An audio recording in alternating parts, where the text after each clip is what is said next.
আল্লাহর নবী সাল্লাল্লাহু আলাইহি ওয়াসাল্লাম বলেছেন যে ঈমানদার যারা হবে তারা যখন খারাপ কাজ করবে, মন্দ কাজের ভিতরে যখন পাপের ভিতরে যখন জড়িয়ে যাবে, তার মনটা যেন ভারাক্রান্ত হয়ে যাবে। আর যখনই ভালো ভালো কাজ করবে রে, আমল করবে, নেকি করবে, তার মনটা যেন আরো আনন্দ পাবে। তার মানে ঈমানদার যে হবে যখন কোনো ভালো কাজ করবে তার মনটা আনন্দ পেয়ে যাবে। আর যখন সে পাপের ভিতরে জড়িয়ে যায় তখন তার মনটা যেন ভারাক্রান্ত হয়ে যাবে। আমার দিকে লক্ষ্য করেন, বিশ্বনবী বলেছেন মুসলিম শরীফের 1414 নম্বর হাদিস, আহাবুল বিলাদ ইলাল্লাহি মাসাজিদুহা, আল্লাহর নিকটে সবচাইতে পছন্দনীয় জায়গা কি না তো মসজিদ। ওয়া আবগাদুল বিলাদ ইলাল্লাহি আসওয়াকুহা, আল্লাহর নিকটে সবচাইতে খারাপ নোংরা জায়গা হলো বাজার। তার মানে আল্লাহর কাছে সবচাইতে অপছন্দনীয় জায়গা সেটা হলো বাজার। তার মানে যারা বাজারে ঘুরবে, অপ্রয়োজনীয় ভাবে যারা ঘুরবে, আজকে আপনাদের শাখাপড়া ইসলামপুর মসজিদের উন্নতি কল্পে জলসা, এত সুন্দর মাহফিল এখানে তৈরি করা হয়েছে। দূর দূরান্ত থেকে আলেম ওলামা আসবে, কোরআন হাদিসের আলোচনা করবে। এটা ওদেরকে ভালো লাগলো না। আর সে যেখানে উলঙ্গ মহিলা ঘোরাফেরা করে বেপরদায়, সেখানে যেন একে অপরে দলাদলি করে, ঠেলাঠেলি করে। তার মানে পাপের আকড়ার ভিতরে পাপের সঙ্গে জড়িয়ে আছে, ওই পাপের জায়গায় গুনাহ করেছে, জিনার মতন জঘন্য পাপ হচ্ছে, তারপরেও তাকে ভালো লাগে না। এটাই বিশ্ব নবী বলেছেন মুমিন যে হবে যখন তার দ্বারাতে পাপ হয়ে যাবে তখন ওই জায়গা থেকে ফিরে আসবে আর তাকে সে মনটা মলিন হয়ে যাবে, ভারাক্রান্ত হয়ে যাবে।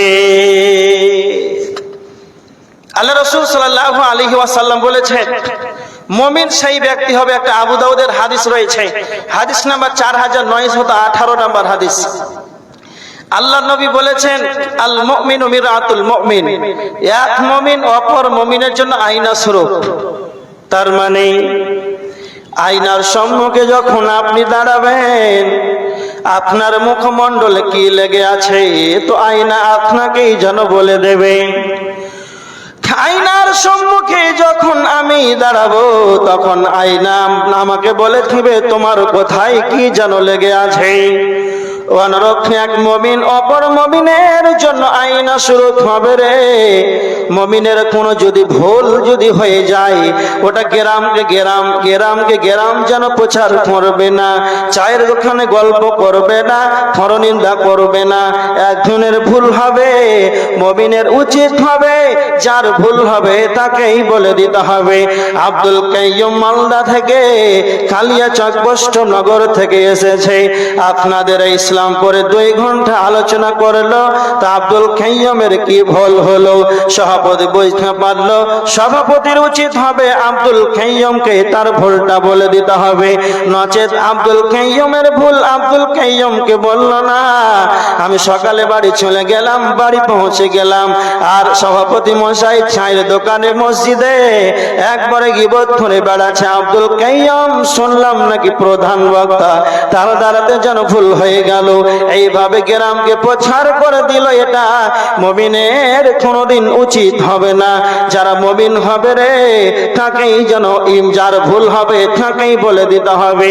এই জন্য বিশ্বনবী বলেছেন আল মুমিনু মিরাতুল মুমিন, এক মুমিন অপর মুমিনের জন্য আয়না স্বরূপ। তারপরে আল্লাহ রাসূল বলছেন ওয়াল মুমিনু আখুল মুমিন, এক মুমিন অপর মুমিনের জন্য এরা ভাই ভাই। বুখারীর হাদিস, ভালো করে শুনেন, লা ইউমিনু আহাদুকুম, বুখারীর 13 নম্বর হাদিস। বিশ্বনবী বলেছেন ততক্ষণ পর্যন্ত সেই ব্যক্তি পূর্ণাঙ্গ ঈমানদার হতে পারে না, সেই ব্যক্তি ততক্ষণ পর্যন্ত পূর্ণাঙ্গ ঈমানদার হতে পারে না, প্রকৃত পক্ষে ঈমানদার হতে পারে না।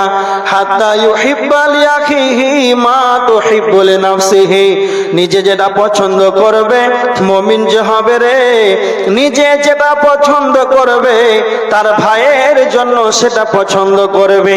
আর নিজের জন্য যেটা পছন্দ করবেন ভাইয়ের জন্য যদি না করেন তবে আপনি এখনো পর্যন্ত প্রকৃত পক্ষে ঈমানদার হতে পারেননি। এবার আমার দিকে তাকান, বিশ্বনবীর একটা হাদিস খুব ভালো করে শুনেন। হাদিসটা রয়েছে তিরমিজি শরীফের হাদিস 2305 নম্বর হাদিস। হযরত আবু হুরায়রা আল্লাহর নবীর কাছে বেশিরভাগ সময়টা থাকতেন। হযরত আবু হুরায়রা না খেয়ে ক্ষুধার তাড়নায় বিশ্বনবীর বাড়িতে সময়টাকে যেন অতিবাহিত করতেন। বিশ্বনবী কখন কোন হাদিসটা বলে দেবে, আমি কখন আমার হাদিসটা ছুটে যাবে, এই কারণে হযরত আবু হুরায়রা বিশ্বনবীর বাড়িতে না খেয়ে ক্ষুধার্ত অবস্থায় যেন বিশ্বনবীর বাড়িতে থাকতেন।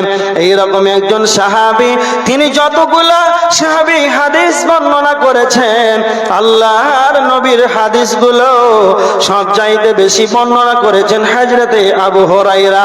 এই আবু হুরায়রা রাদিয়াল্লাহু তাআলা আনহু তিনি বলছেন, বিশ্বনবী আমার শরীরের হাত থেকে এইভাবে ধরলেন, আর ধরার পর বিশ্বনবী আমাকে 5টা কথা বলেছিলেন। আল্লাহর নবী তখন আবু হুরায়রাকে এক এক করে বলতে আরম্ভ করলেন, 5খানা কথা বললেন। আবু হুরায়রা তুমি শুনে রেখে দাও, 1 নাম্বার হলো ইত্তাকিল মাহারিমা তাকুন আ'বাদান নাস। আবু হুরায়রা হারাম সমূহ থেকে তুমি বিরত থাকো। বিশ্বনবী বলছেন, আবু হুরায়রা আল্লাহ যেইগুলো হারাম করে দিয়েছেন হারাম সমূহ থেকে তুমি বেঁচে থাকো। আ'বাদান নাস, তবে তুমি আল্লাহর সব চাইতে বড় বান্দা হয়ে যাবে, সব চাইতে তুমি বড় আল্লাহর আবেদ হয়ে যাবে। 2 নাম্বার বিশ্বনবী হযরত আবু হুরায়রাকে বললেন, ওয়ারফা বিমা কাসামাল্লাহু লাকা তাকুন আগনান নাস। আবু হুরায়রা আল্লাহ তোমার ভাগ্যতে, তোমার তকদিরে, তোমার ভাগ্যতে আল্লাহ যা লিপিবদ্ধ করেছে সেটাই তুমি খুশি থাকো, ওর উপরে তুমি অটল থাকো। তোমার যদি কষ্ট হয়, যদি অসুখ বিসুখ হয়, কোনো যদি আল্লাহর পরীক্ষা চলে আসে, তুমি তোমার এই তকদিরকে তুমি কখনো লাঞ্ছনা করিও না। তোমার ভাগ্য যা নির্ধারণ করে রেখেছেন আল্লাহ, ওর উপরে তুমি খুশি থাকবে। তো আগুনান না, তুমি মানুষের মধ্যে সর্বাপেক্ষা ধনী হয়ে যাবে। 3 নাম্বার হযরত আবু হুরায়রাকে বললেন, আবু হুরায়রা ওয়া আহসিন ইলা জারিকা তাকুন মুমিনান, তুমি তোমার প্রতিবেশীর সঙ্গে ভালো ব্যবহার করো, তুমি তোমার প্রতিবেশীর সঙ্গে সৎ আচরণ করো। প্রতিবেশী কাকে বলা হয়? যেই জায়গাতে আপনার বাড়িটা রয়েছে, বাড়ির চারপাশে যেই বাড়িগুলো আছে, এক কথায় এদেরকে জানোই প্রতিবেশী বলা হয়। এই বাড়ির চারিপাশে যারা থাকবে, ডানে বামে সামনে পিছনে যারা থাকবে, এদেরকেই প্রতিবেশী বলা হয়।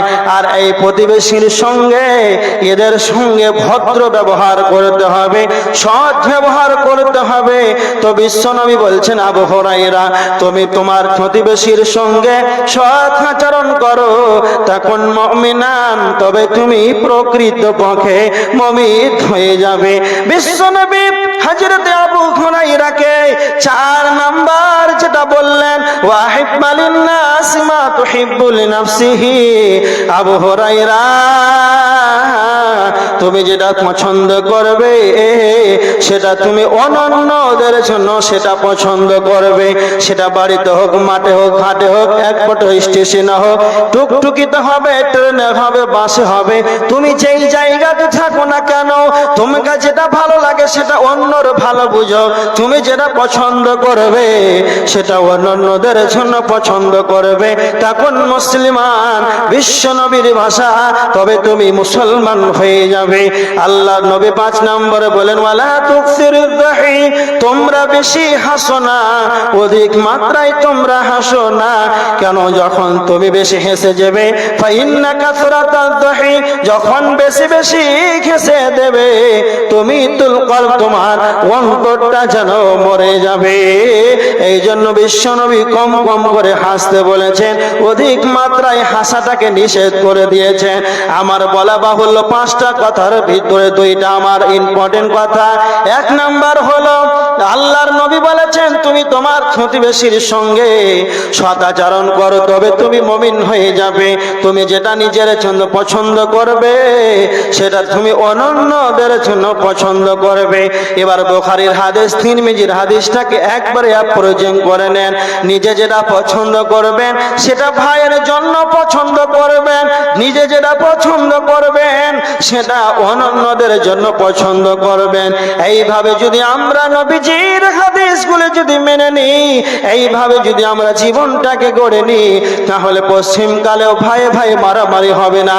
আমার দিকে লক্ষ্য করে, পৃথিবীর যতগুলো আত্মীয়তার বন্ধন আছে রে, পৃথিবীতে যতগুলো আত্মীয়তার বন্ধন আছে, সব চাইতে কাছের নিকট আত্মীয়কে না তো সব চাইতে কাছের দ্বিতীয় নিকট আত্মীয় হলো ভাই।